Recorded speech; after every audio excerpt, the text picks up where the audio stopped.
Take എടുത്തിട്ട് അഭിനയിച്ചെന്നൊക്കെ ഞങ്ങൾ അറിയാൻ വേണ്ടിട്ടുള്ളൊരു അവിടെ ഒരുപാട് ടേക്ക് ഒന്നും വലിയ കാര്യമൊന്നുമില്ല. അതിന്റെ കഥാപാത്രവും ഞാനും മദ്യപാനിയാണ്. അതല്ല, ഞാൻ മദ്യം അങ്ങനെയല്ല കേട്ടാ. എന്തറിയാമോ, നാട്ടുമ്പുറത്തെ വീട്ടിലെ കല്യാണമാണ്. അപ്പൊ ഞങ്ങളുടെ ഇവിടെ എല്ലാ വീട്ടിലും കല്യാണ സമയത്ത് എല്ലാ സഹായം ചെയ്യുന്ന ഒരു പയ്യനുണ്ടാവും. അത് നമ്മളെ പ്രായത്തിലൊക്കെ ഉള്ള ആരെങ്കിലും രണ്ടെണ്ണം അടിച്ചിട്ടൊക്കെ ഉണ്ടാവും. അതുകൊണ്ട് ഇവരെയൊക്കെ ഞങ്ങൾ കണ്ടിട്ടുള്ള ആൾക്കാരൊക്കെ തന്നെ. അതുകൊണ്ട് ചെയ്ത ക്യാരക്ടറിൽ ബാത്റൂമിനകത്തിരുന്ന് കള്ളു കുടിക്കുന്നത് നീ അവിടെ ചെയ്തിട്ടുണ്ടോ? അത് എവിടെ ബാത്റൂമിനകത്തിരുന്ന് കള്ളു കുടിക്കാം? കള്ളുപിടിക്കാറുണ്ടല്ലോ. അപ്പൊ നിനക്ക് സമാധാനമായില്ല എന്നെ കള്ളുടിയനാക്കിയപ്പോ. ശരി ശരി, നമുക്ക് അതൊക്കെ വിടാം. നമുക്ക് വീണ്ടും ചക്കത്തിലേക്ക് വരാം. ഞങ്ങൾ 3 പേരും ഒരുമിച്ച് കൂടിയാൽ പെട്ടെന്ന് ഇമോഷണൽ ആകുന്ന ആൾ സൂരജാണ്. 3 പേര് ഒരുമിച്ച് കൂടി അല്ല ഇവളാണ്.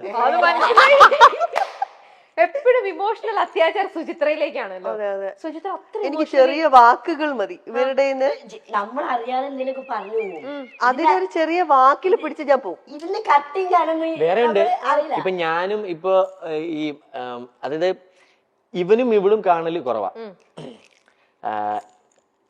അത് കാര്യം ഞാൻ കൊച്ചിക്ക് വരാറുണ്ട്, ഇവള് കൊച്ചിക്ക് വരാറില്ല. ഞാൻ ഇവനും കൊച്ചിയിൽ വെച്ച് കാണും.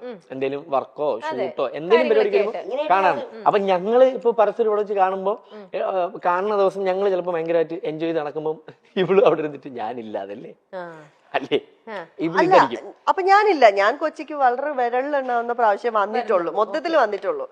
അപ്പൊ ഇവരെപ്പോഴും കൊച്ചിയില്ല.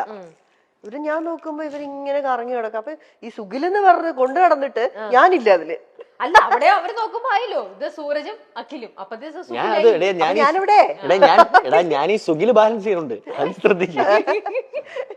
അല്ല, എന്നാൽ ഇപ്പൊ ഈ അഖിലെ ഏറ്റവും കൂടുതൽ എന്ത് പറഞ്ഞായിരിക്കും ഏറ്റവും കൂടുതൽ ഹേർട്ട് ചെയ്തിരിക്കുന്ന സുചിത്രക്ക്? ഞാനോ?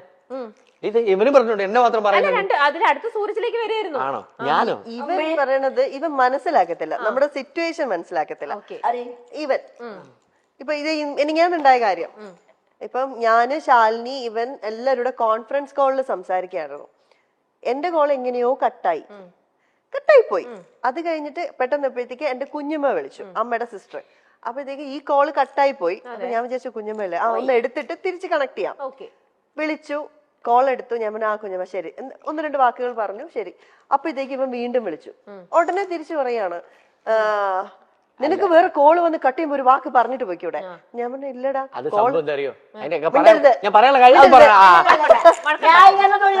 മിണ്ടരുത്. അപ്പൊ ഞാൻ പറഞ്ഞു എടാ ആ കോള് കട്ടായി പോയി. അപ്പോഴത്തേക്കും ഞാൻ നിങ്ങളെ വിളിക്കാൻ തുടങ്ങിയപ്പോഴത്തേക്കും എന്നെ കുഞ്ഞമ്മ വിളിച്ചു. അപ്പൊ അത് കുറച്ചു നേരം സംസാരിക്കുള്ളൂ. അതെന്താ ചോദിച്ചു, കട്ട് ചെയ്തിട്ട് ഞാൻ തിരിച്ചു വിളിക്കാൻ തുടങ്ങായിരുന്നു. അപ്പോഴത്തേക്കും നീ എന്നെ തിരിച്ചു വിളിച്ചു. മനസ്സിലാക്കാറില്ല. ഞാൻ പറഞ്ഞുതരാം. അതായത് അല്ലല്ല, ഇതൊരു സംഭവം ഞാന്, ശാലിനി, ഇവള് നമ്മൾ 3 പേരെ സംസാരിച്ചോണ്ടിരുന്ന. അപ്പം എന്തോ കാര്യം സംസാരിച്ചോണ്ടിരുന്നപ്പോ ശാലിനി ഇവളോട് എന്തോ സീരിയസ് ആയിട്ട് സംസാരിക്കുവാണ്. ഞാൻ ഇത് കേൾക്കുന്നുണ്ട്. ഞാൻ നോക്കുമ്പോഴേ ഇവിടെ കോളിലില്ല. അതാണ് ഞാൻ ഇവള് ശാലിനിയോട് സംസാരിക്കുക. അപ്പൊ ഞാൻ പറഞ്ഞു, അപ്പൊ ശാലിനി ചോദിച്ചു അഖി സുജി എവിടെ എന്ന് ചോദിച്ചു. ഞാൻ പറഞ്ഞു അവളില്ല കോളില്, എപ്പോഴോ പോയി. അപ്പൊ ഞാൻ വിളിച്ചിട്ട് പോകുമ്പോ കട്ട് ചെയ്ത് പോകുമ്പോ പറഞ്ഞിട്ട് പോട്ടെ, അവള് നിന്റെ അടുത്ത് എന്തൊക്കെയോ കാര്യങ്ങൾ അവിടെ കിടന്ന് പറയുന്നത് മോശമല്ലേ? ഇത്രയും ഞാൻ ചോദിച്ചോളൂ. അയ്യോ ഇതൊന്നും അല്ലായിരുന്നു, ഇങ്ങനെയൊന്നുമല്ല. ദൈവമേ, എന്റെ ഫോണിൽ റെക്കോർഡിംഗ് ഇല്ല, ഞാൻ എന്ത് ചെയ്യാൻ? ഇനിയിപ്പോ ഇവരുടെയൊക്കെ കള്ളത്തരങ്ങൾ പൊളിക്കണമെങ്കിൽ റെക്കോർഡിംഗ് നേരത്തെ അഭിനയിക്കാൻ പറഞ്ഞില്ലേ, ഇവളുടെ അടുത്ത് അഭിനയിക്കാൻ പറഞ്ഞില്ലേ ഈ ഇന്റർവ്യൂല് വരെ? എന്തിന്? എനിക്കിപ്പോ അത് സത്യത്തിൽ തോന്നുന്നു എനിക്ക് എന്തിന്റെ കേടായിരുന്നു എന്നുള്ളത്. അല്ല, ശരിക്കും അവ കാര്യം പറയുന്നത് മനസ്സിലാക്കത്തില്ല. ഇതായിരുന്നു സിറ്റുവേഷൻ, അല്ല ഞാനത് മനഃപൂർവ്വം ചെയ്തതാ. സൂരജിന്റെ കാര്യത്തിലേക്ക് വന്നാലോ? അവൻ പറയണത് എന്താന്ന് ഞങ്ങൾക്ക് മനസ്സിലാവാറില്ല, ഞങ്ങള് പറയുന്നത് എന്താന്ന് അവന് മനസ്സിലാവാറില്ല. ഈ മനസ്സിലാവാതെ വരുമ്പോൾ അടിയാണ് ഞങ്ങളുടെ ഇടയില്. അതായത് ഇവൻ ഞങ്ങള് ചിലപ്പോ ഞങ്ങളുടേതായ ഒരു സർക്കിളിൽ ഒരു പ്രായത്തിന്റെ ഒരു ഇത് വെച്ചിട്ട് ഞങ്ങൾ സംസാരിക്കും. പക്ഷെ ഇവ ആ സമയം 80-കാരനാവും, 70-80-ലോട്ടൊക്കെ പോകും. അപ്പൊ മനസ്സിലാക്കാൻ പറ്റില്ല. ചില സമയം നേരെ 10 വയസ്സിലോട്ട്. അതായത് നേരത്തെ ഈ ഒരു ഇരിപ്പിരുന്നില്ലേ, ആ ഇരിപ്പ് തന്നെ അവന്റെ ഒരു പ്രായവും കൂടെ അങ്ങ് ആ ഇരിപ്പിലൊന്ന് ആലോചിച്ച് നോക്കിയാൽ ചില പടത്തിലേക്ക് ഈ വിജയരാഘവനൊക്കെ സംസാരിക്കൂലേ വീട്ടിലെ മനസ്സിലായി. കാരണവരായിട്ട്. കാരണവരാവും സമയത്ത് നമ്മള് കാരണം കണ്ടോ ഇത് ഇത്രേ ഉള്ളൂ. ഇതാണ് സംഭവം. Okay. ഇതാണ് സംഭവം, മനസ്സിലായി. ഇനി ഞാൻ അടുത്ത കാര്യത്തിലേക്ക് പോട്ടെ കേട്ടോ.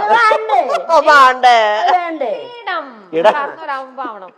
മനസ്സിലായി ഒരു കത്തിൽ മനസ്സിലായോ മനസ്സിലായി. ആ ഇനി